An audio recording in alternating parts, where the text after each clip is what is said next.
South Carolina's political machine is moving with a speed and precision that should alarm anyone who believes in fair governance, open markets, and equal opportunity. What happened today?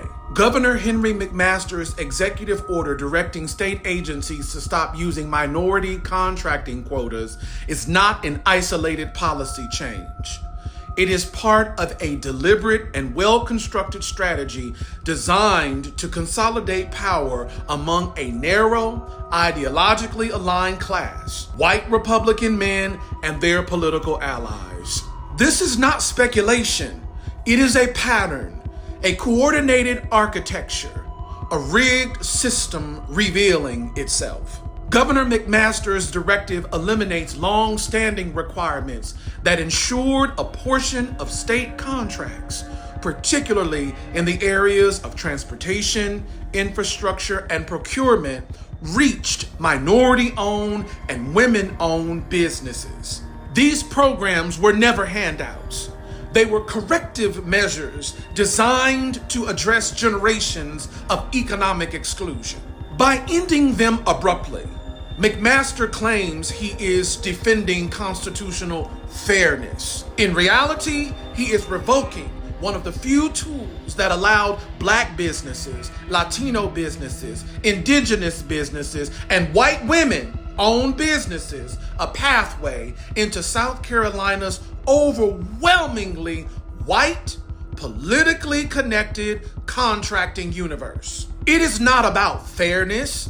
It is about restoring the old order, one in which wealth and opportunity flow to the same families, firms, and political insiders who have always had the most access.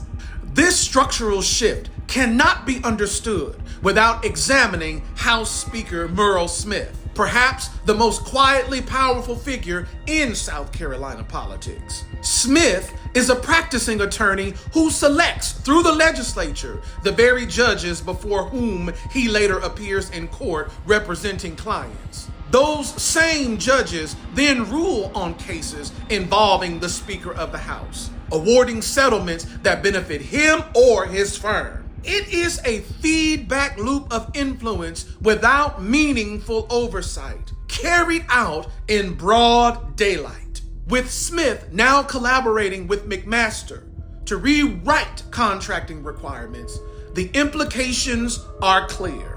The same networks that secure him judicial advantages will now control who receives the billions flowing through the state's procurement system. In a state with a $43 billion budget, one of the most bloated and wasteful in the country, the elimination of equity protections represents not merely a philosophical change, but a dramatic redistribution of who gets access to public money.